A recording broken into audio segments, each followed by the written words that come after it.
Hi everyone, in this video I want to discuss the geographical location of where the Kingdom of Israel would be. And when we look at most maps and we type in Israel, let's see,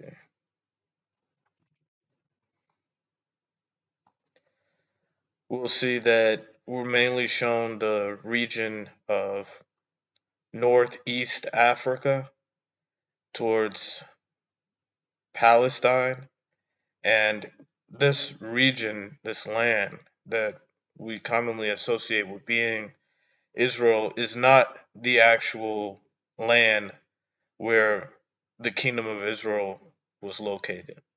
This is modern day state of Israel, which was created in 1947. As it says right here, after World War II, they adopted the partition plan of Palestine, which is why I say that this land is really just Palestine. And they created a state, a state for Ashkenazis to dwell, and they called it Israel. But as I discussed in another video, this was all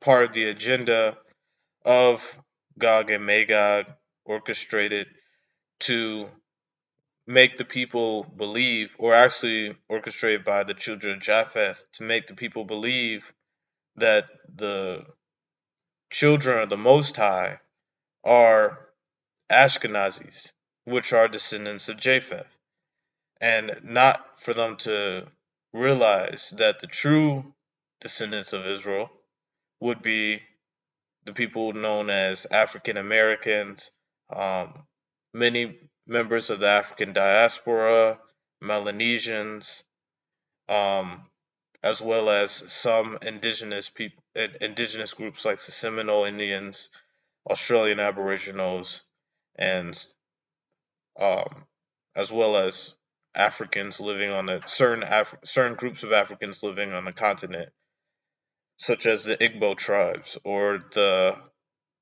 Amharas in Ethiopia.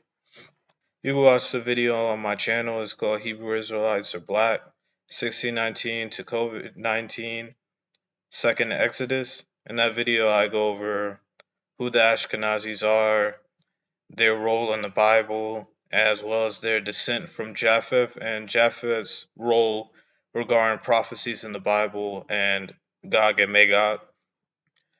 Now, this modern day state of Israel, as I said, was created in 1947, and it was crafted by the United Nations, which were led by the Zionist movement. And again, these are all primarily the children of Japheth.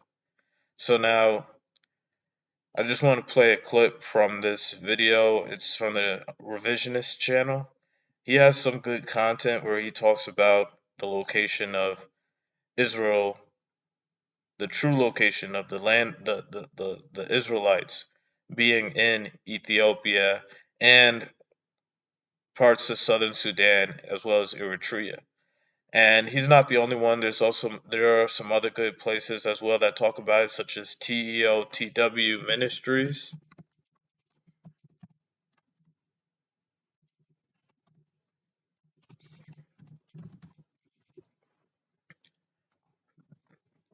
You can see right here where he talks about the undeniable proof that Africa is the Holy Land, African Jerusalem, located in Ethiopia. So you see that he's also a good source to check out as well. The book of Joshua. I'm just going to play this clip from Revisionist, and we're going to take a look at some other sources of the Israelite conquest of the book of Joshua tells the story of the Israelite conquest of Ethiopia in the 11th century. Following the death of Moses, a young leader named Joshua took the role of leader of the Israelites. From the Nile coast of southeastern Sudan, he led the Hebrews across the Tekesse River, biblical Jordan River, and into Ethiopia. After conquering the country, he expelled the indigenous Canaanite population and spread the Hebrews throughout Ethiopia. Joshua's conquest of central and northern Ethiopia, 1000 BC, marked the beginning of the Israelite civilization in Africa. Decades of archaeological studies in Palestine, Israel, has revealed the following about the history of Palestine in the time that the Bible associates with Joshua and the conquest of Canaan. There never was any military conquest of modern-day Palestine, Israel, at the hands of any foreign nation in the 11th century. Neither the Israelites nor any foreign nation conquered Palestine by force in this time, never subdued or drove out the local population, and the claimed destruction of the cities that were captured by Joshua never happened. Excavations took place already at the beginning of the 20th century, and what was found? Well, according to the biblical chronology, around 1300, 1250 BC, there should be a massive destruction, because according to the biblical text and the biblical chronology, Joshua destroyed it. And they smote all the souls that were therein with the edge of the sword, utterly destroying them. There was not any left to breathe, and he burnt Hazor with fire. And all the cities of those kings, and all the kings of them did Joshua take, and smote them with the edge of the sword, and he utterly destroyed them, as Moses the servant of the Lord commanded. Guess what? No destruction. There is no destruction. So already back in the 20s, Garstang said, there's a problem here. And Kathleen Kenyon went back to dig it, and she found the same problem. The sites that the Bible claims were conquered and subdued by Joshua were not even inhabited in the late Bronze Age. There is a destruction from about 1540 BC. But after that, the town was, for the most part, abandoned. There was some collapse of the cultures in this region. But that collapse was gradual, and was not because of the Israelites, but because the entire region east of the Mediterranean collapsed during this period, causing a cultural change in the regions around Palestine as well. We find that there is a fairly low settlement intensity in the earlier periods. In the Middle Bronze Age, it goes way up, and then it drops way down in the Late Bronze Age. There's almost nothing. And then in the early Iron Age, the period that we're talking about mostly, it goes way up, once again back to the levels of the Middle Bronze Age. So there's this tremendous spurt of settlement circa 1200, 1150 BCE. And one of the things that scholars have tried to answer is, what is the explanation for this spurt of settlement?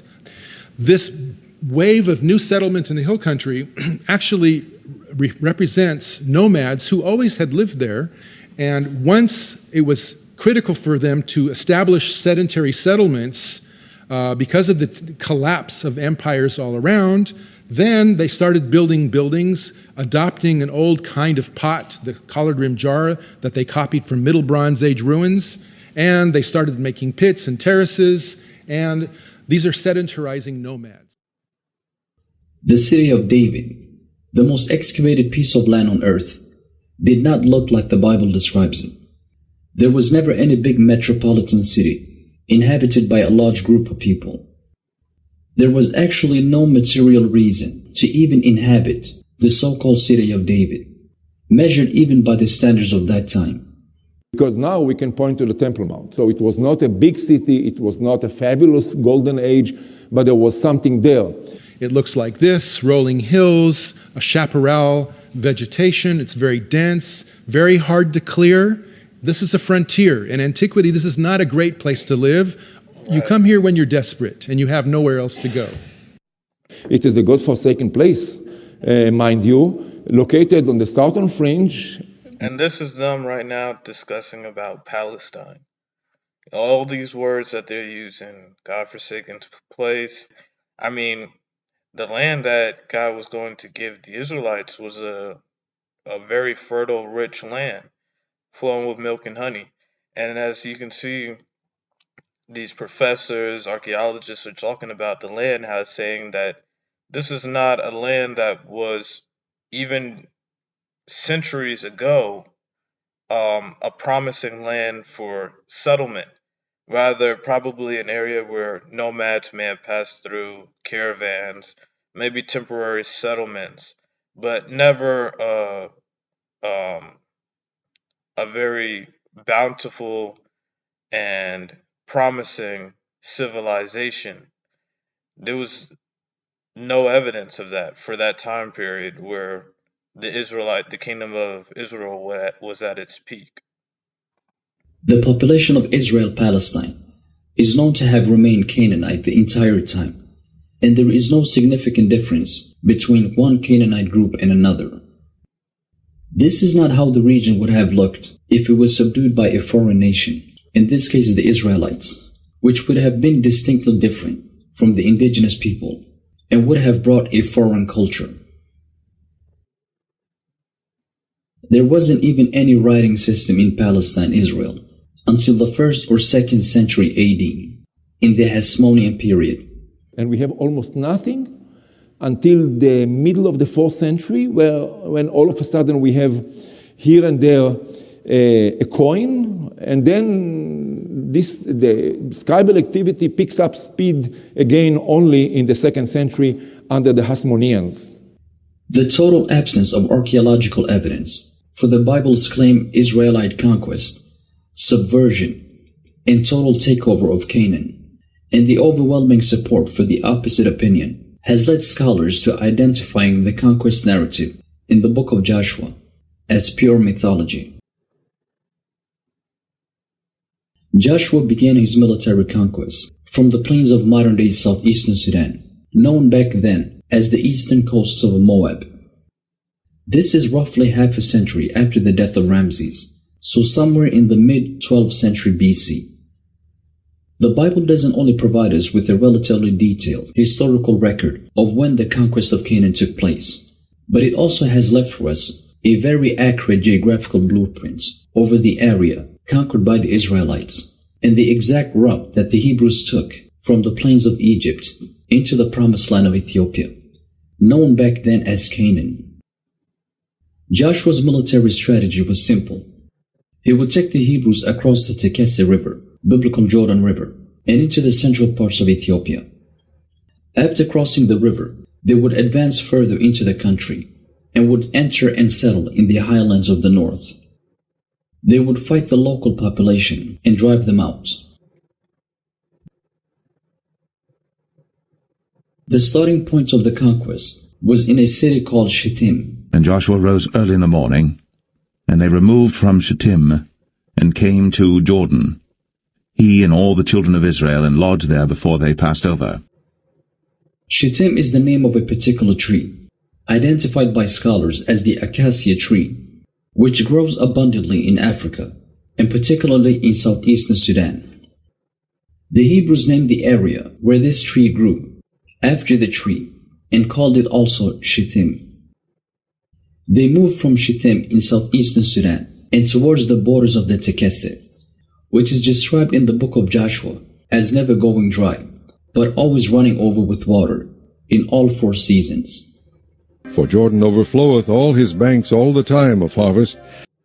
This is true of the Tekesse River, which is a year-round river that never dries up and provides the people of Ethiopia with fresh water all 4 seasons.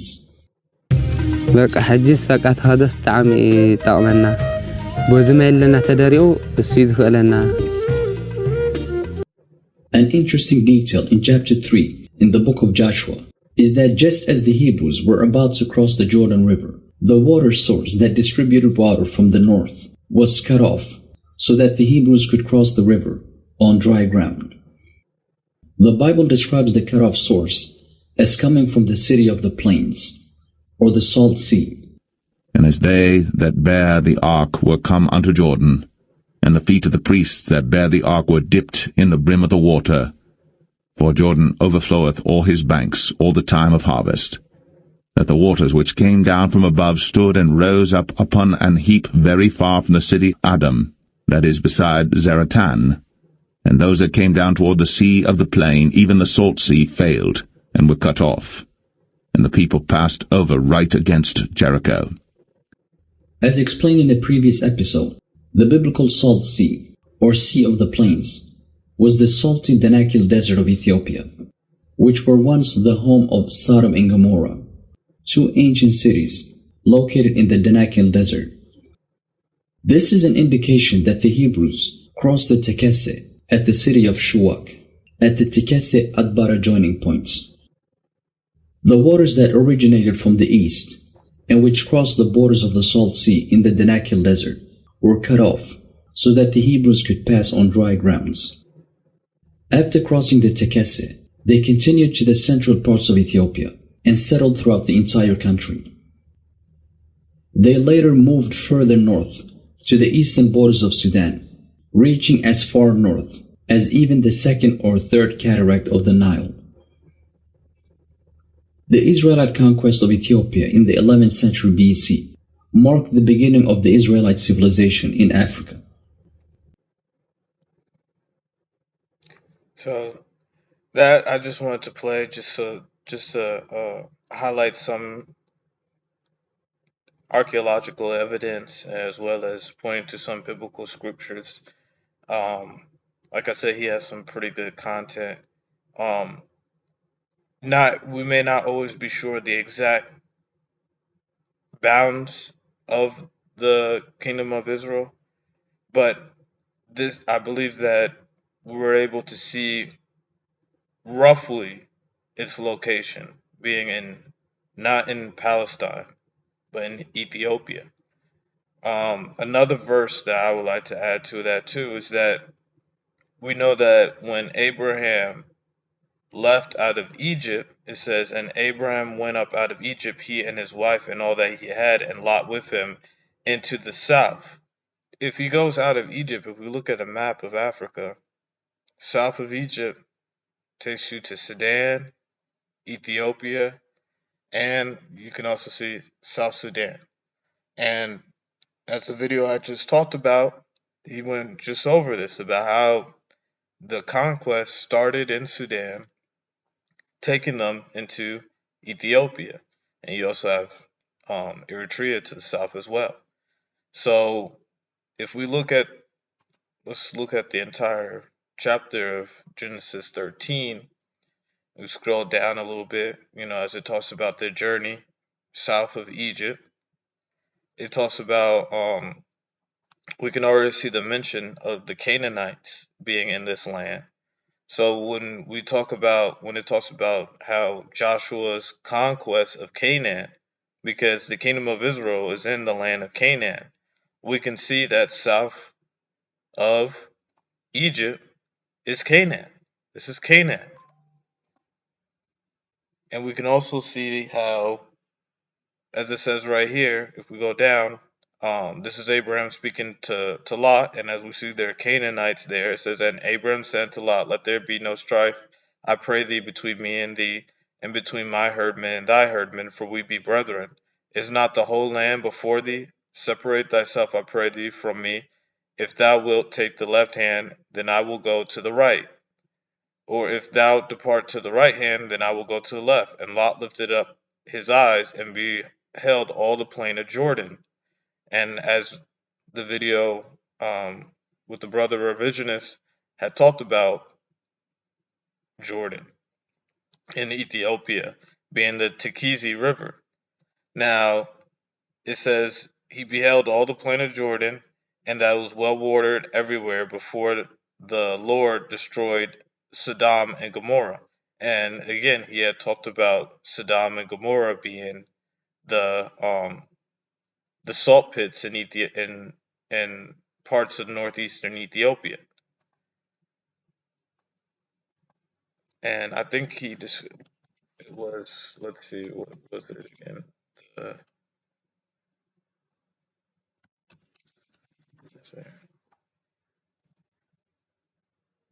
The Danakil Desert salt pits. And this would make sense because, look, it says right here, for people who engage in salt mining, it refers to even how Lot's wife, when she turned around, she turned into a pillar of salt. So we could see that there was definitely, this definitely does give you the feel that this likely could have been the remnants of Sodom and Gomorrah, their destruction and what was left over. just even looking at this area, you could see it looked like something happened, you know?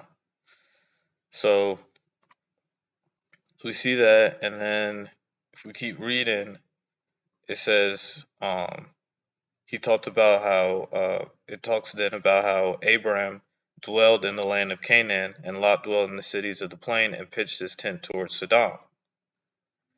So again, this is the land where Abraham was dwelling. This area over here, him and Lot. And we know that that was just Abraham. Later, we know that the Most High would grant this land area to the descendants of Abraham, being the Israelites. So I wanted to highlight that. I also wanted to highlight again in Deuteronomy, if we check out 140,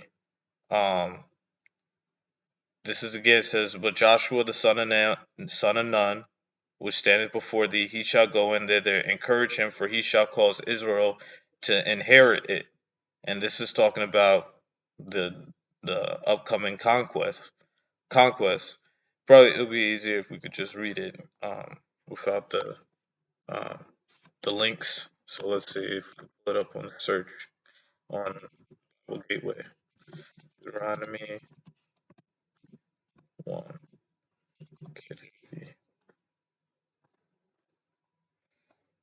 Scroll down. Alright, so it says, this is Deuteronomy 1:38. But Joshua the son of Nun, which standeth before thee, he shall go in thither, encourage him, for he shall cause Israel to inherit it. This is them taking over the promised land, the land of Canaan. Moreover, your little ones, which ye said should be a prey, and your children, which in that day had no knowledge between good and evil, they shall go in thither, and unto them will I give it, and they shall possess it. But as for you, turn you and take your journey into the wilderness by the way of the Red Sea.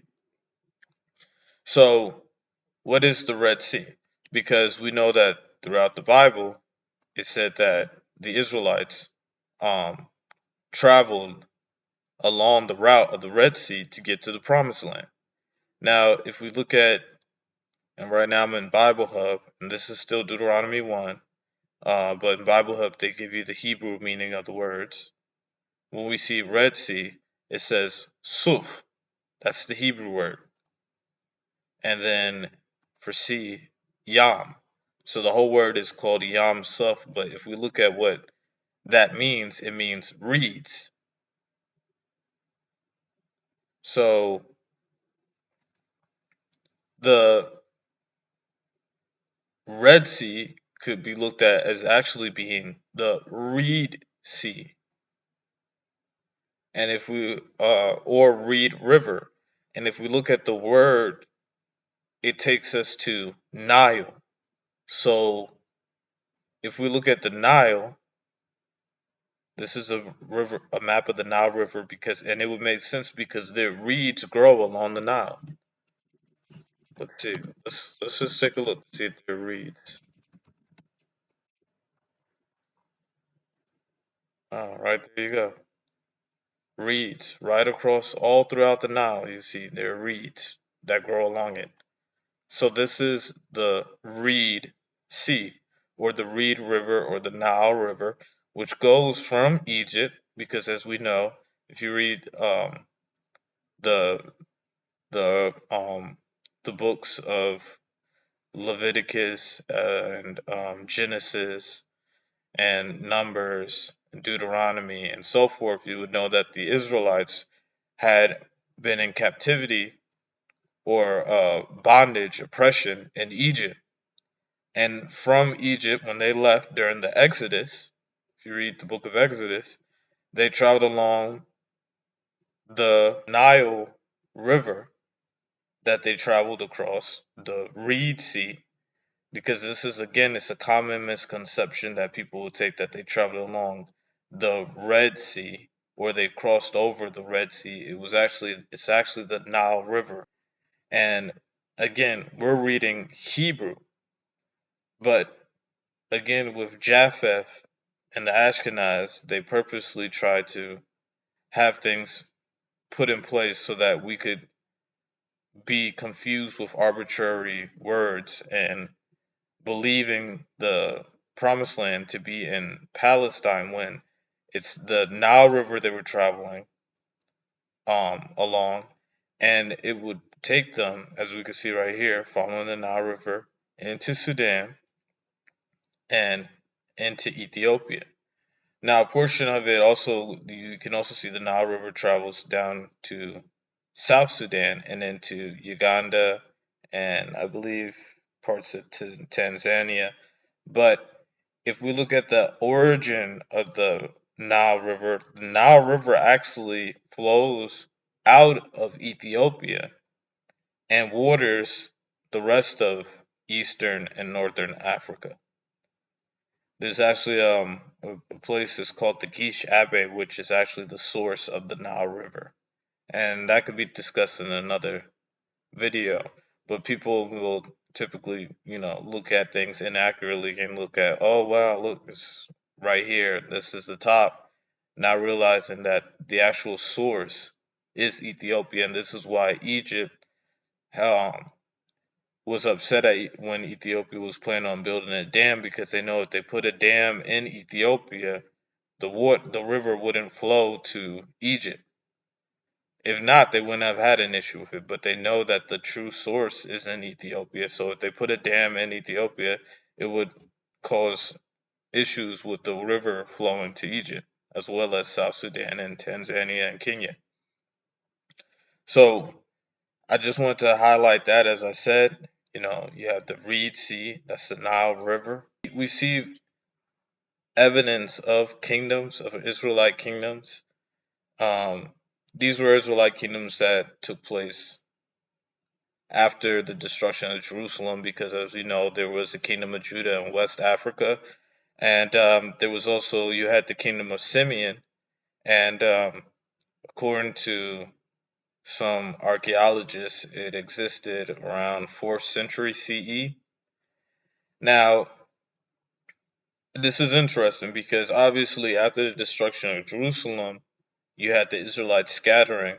You're always going to have the people trying to rebuild their kingdom. And they're obviously going to want to, you obviously are going to want to, if you can, rebuild it from where the kingdom originally was. So you see the kingdom of Simeon, and you know that if we look at the names of the tribes, names of the 12 tribes of Israel, we'll see that you have Asher, Dan, Ephraim, Gad, Issachar, Manasseh, Naphtali, Reuben, Simeon, Zebulun, Judah, and Benjamin. Now, we look at that name, Simeon, and we see right here, Kingdom of Simeon. It's also referred to as the Kingdom of Beta Israel. Beta, or the word Be'et, B-E-I-T, but they call it Beta, it could also be looked at as Kingdom of House of Israel, because Be'et means house of Israel. So this could have been some of the tribes trying to rebuild their kingdom. Now, if we look at the map, if we type up tribe of Israel map, let's see, we'll see that obviously this is the interpretation of it being in Palestine. But even if we just look at this as just a reference, because in the Bible it talks about how each tribe would get their inheritance. Simeon's inheritance was located within the territory of Judah. Now, if we look at Simeon right here would be, as we know that the Israelites settled in Ethiopia and parts of Sudan and Eritrea.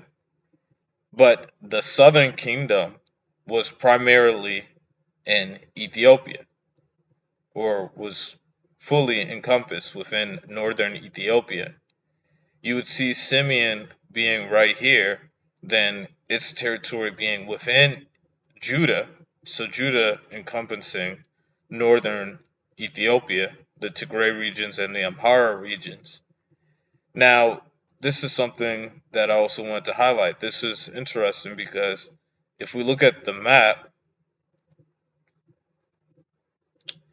it shows right here that north of Judah would be Benjamin, and right on the borders between Judah and Benjamin, because when the northern and southern kingdom split, it split into the northern kingdom.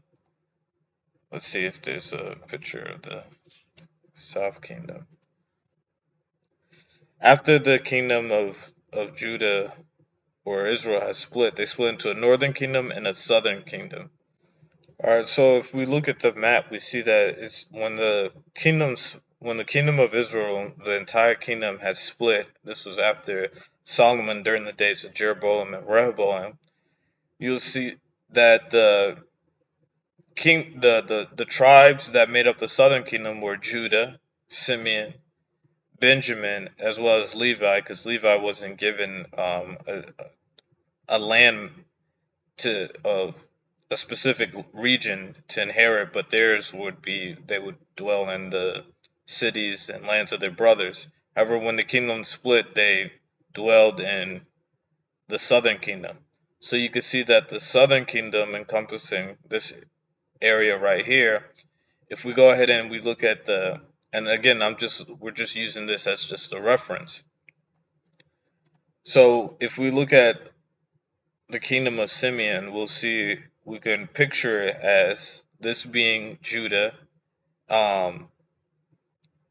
the Judah right here, as well as you can have Benjamin to the northeast of Judah. And if we look at it from that point of view, we could see that Ephraim would be Eritrea. And obviously it's spelled Eritrea right here. But this was a much older map, and I think it's utilizing a different language. But if we go back to, let's see, a map of Africa, we'll see Eritrea to the north of Ethiopia.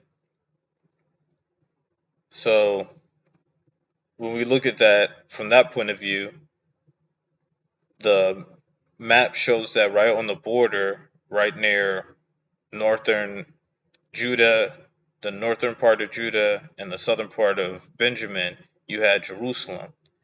That lines up with Axum being the true location of Jerusalem. And we can see right here with Eritrea and the Judah, Benjamin, Simeon, as well as the Levites being in this region, we can still see how this also matches up in the Bible, where it says in Isaiah 11:13, the envy also of Ephraim shall depart, and the adversaries of Judah shall be cut off. Ephraim shall not envy Judah, and Judah shall not vex Ephraim. Now we can see, even just typing up Ethiopia, Eritrea, Ethiopia and Eritrea in bitter blood-filled dispute. Why do Ethiopia and Eritrea hate each other? Ethiopia and Eritrea fighting, the conflict. They set up peace deals, but still to this day there's still animosity between them. And this is where it talks about vex and envy, that you can still see to this day that Ethiopia and Eritrea still have conflict. There's still some animosity that's still between them. And to this day, they have not been united, because if they were united, then it would no longer be in Eritrea. They would all be unified as one land. And we still see that, and this is why I say that we're still living in the prophecies, because Ethiopia and Eritrea have not been united, as well as parts of Sudan.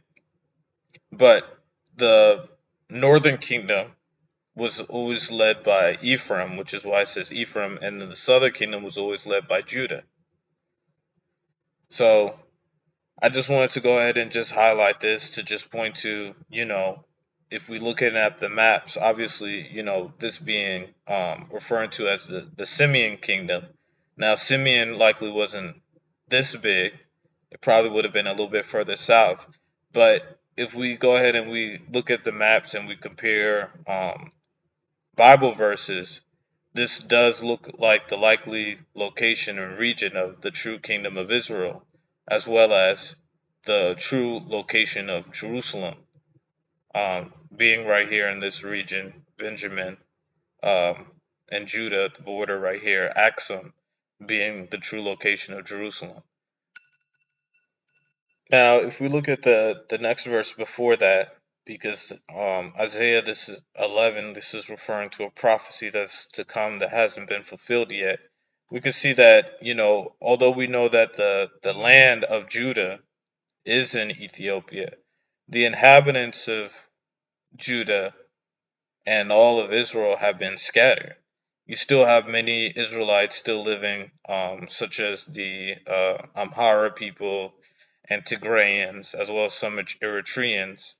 And, you got Igbos in West Africa, you have the Ashanti, and just all groups of Israelites scattered throughout the diasporas throughout Brazil, the Australian Aboriginals.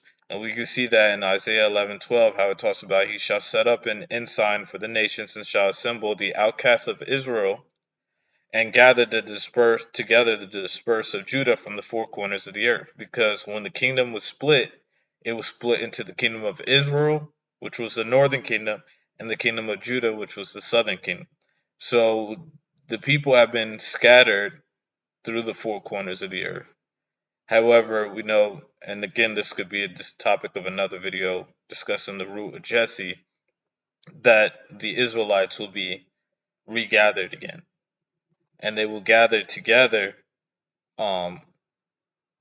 in the Holy Land, which is the land of Jerusalem. And this is where the final battle will take place in Axum, also known as Jerusalem. And this final battle that I'm referring to is one in Revelations, and that is the battle where it says, where it talks about how in Revelations 20, chapter 20, verse 7, and when 1,000 years are expired, Satan shall be loosed out of his prison, and he shall go out to deceive the nations which are in the four quarters of the earth, Gog and Magog, to gather them together to battle, the number of whom is as the sand of the sea. And they went up on the breadth of the earth, and compassed the camp of the saints about, and the beloved city, and the fire came down from God out of heaven, and devoured them. And the devil that deceived them was cast into the lake of fire and brimstone, where the beast and the false prophet are, and shall be tormented day and night forever and ever. Now, Gog and Magog, those are descendants of Japheth. They will gather together. The world, as we can see, with the Caucasian nations, they have control over all the countries around the world. You see that with how Russia has influence over many African nations, South American nations, as well as America having influence, and Europe having influence, and China having influence over all these different nations all around the world. The Caucasians predominantly all descend from Japheth, or actually Caucasians all descend from Japheth, not predominantly, they all descend from Japheth. And it discusses in the Bible how Gog and Magog are descendants of Japheth. Now, we look at in Zechariah 12, it talks about how in that day shall the Lord defend the inhabitants of Jerusalem, and he that is feeble among them at that day shall be as David, and the house of David shall be as God, as the angel of the Lord before them. Now, again, this is also a good topic for another video, talking about the meaning when it says the house of David shall be as God, as I talked about in one of my prior videos about the divinity of His Imperial Majesty Haile Selassie I, Emperor of Ethiopia and Israel, and how he is a descendant of the house of David. And his lineage through the Imperial Solomonic dynasty is still around today and is still working today through the Crown Council of Ethiopia. And we see in the 9th verse, it says, "And it shall come to pass in that day that I will seek to destroy all the nations that come against Jerusalem." Here it gives the name of that city, Jerusalem. As we can see, we're talked about in the 9th verse, the beloved city, which is Jerusalem. Zechariah 12 also expanding into that as well. And as we can see right here, the Church of Our Lady Mary of Zion is claimed to contain the Ark of the Covenant. Now, the Ark of the Covenant resides in Axum, because that's where the Church of Our Lady Mary of Zion is at. Again, Axum. This is where Jerusalem is at. This is where the final battle is going to be, in this region. But that's not going to take place until, as it says, if we look prior to that verse, "The Lord also shall save the tents of Judah first, that the glory of the house of David and the glory of the inhabitants of Jerusalem do not magnify themselves against Judah." So, even though we talked about how, yes, the Ark of the Covenant resides in Jerusalem, which is Axum, and we know that that is in Ethiopia, when we look at the tents of Judah first, this goes back again to, as we had talked about in Isaiah 11:12, "And he shall set up an ensign for the nations, and shall assemble the outcasts of Israel, and gather together the dispersed of Judah from the four corners of the earth." The tents of Judah have been scattered, such as the African Americans, Brazilians, Dominicans, Haitians, all the scattered descendants of the transatlantic slave trade that have been scattered throughout the four corners of the earth, but especially in the West. We have to be gathered, and this is going to be the second Exodus, where then you will see the coming together of Judah and the coming together of Israel, and us being united and taking a stand in the holy city. And that day will you see how the beast, Gog and Magog, will all fall, all the nations that try to rise up against Jerusalem. So as I said, we're still living in the days of the prophecies. They're still being fulfilled. The second Exodus has not been complete. It started officially 2019. You can see that in one of my prior videos, 1619 to 2019. How it has started, 2019 marked the start of it. And we see diasporans repatriating. However, we have not been united. And again, this is a video that there's several videos that I'm going to be coming out with, more content. Likely I'm going to get into the root of Jesse, as well as the talking about Ezekiel, getting a little bit more into Ezekiel 20, when it talks about how God will bring us into the wilderness. And this is what we see right now as diasporans, or the tents of Judah. And you're also starting to see Israel starting to come together. Judah coming into Africa is the being brought into the wilderness, but there's also other things that go along with it in Ezekiel 20. And I'll go ahead and let's take a look at it quickly. I'll go deeper into it in other videos.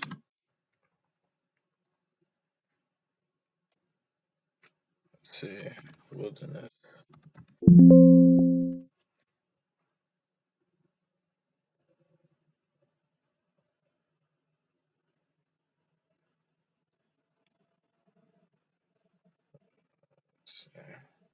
You see how it says, "I lifted up my hand unto them also in the wilderness, that I would scatter them among the heathen and disperse them through the countries." This is where we get the term African diaspora, as we have been dispersed. And we were previously living in the continent of Africa, the wilderness. Now, if we look in the further down, and it talks about, "And I will bring you into the wilderness." This is us being brought back to the wilderness, being brought back to Africa. "And I will bring you into the wilderness of the people, and there will I plead with you face to face, like as I pleaded with your fathers in the wilderness of the land of Egypt, so I will plead with you, saith the Lord God, and I will cause you to pass under the rod, and I will bring you into the bond of the covenant, and I will purge out from among you the rebels and them that transgress against me. I will bring them forth out of the country where they sojourn, and they shall not enter into the land of Israel, and ye shall know that I am the Lord.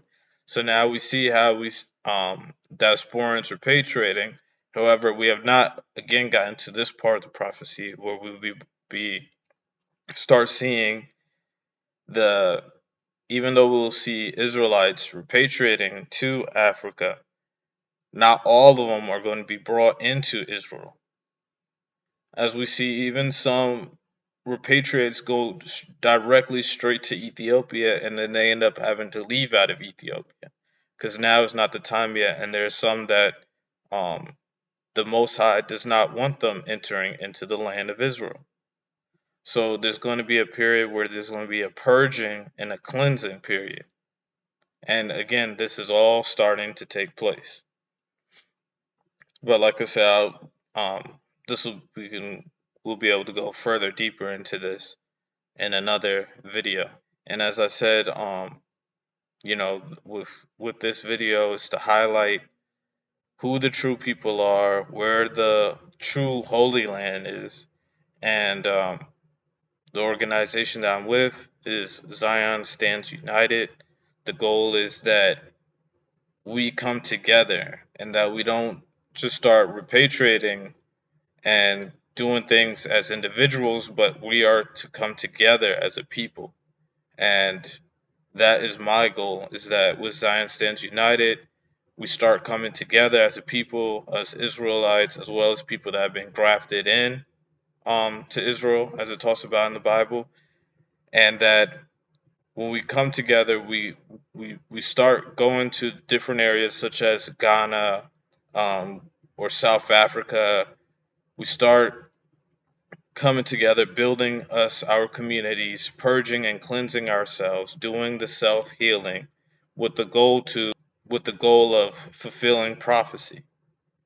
As it says, the final battle is going to be in Ethiopia, and this is where all the Israelites, the people that the Most High wills, are going to go to the Holy Land, to Jerusalem, and that is where the final battle is going to be. But prior to that, you still have to have the second Exodus, the unification of the people being bonded together, as it says in the covenant with the Most High, us being cleansed, the purging, and being bonded together through the covenant with the Most High, and then the reconciliation, the unification of Ephraim, of Judah with Ephraim, and the Exodus. Then, as we had commit the Exodus as the Israelites repatriate to Africa, the goal is to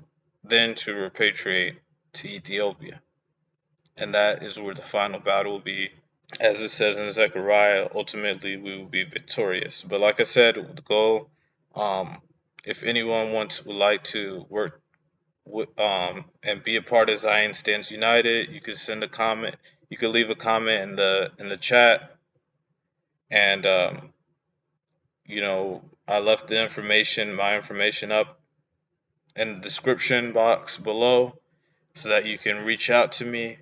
And like I said, the goal is that we do this, we work together, and we start rebuilding ourselves,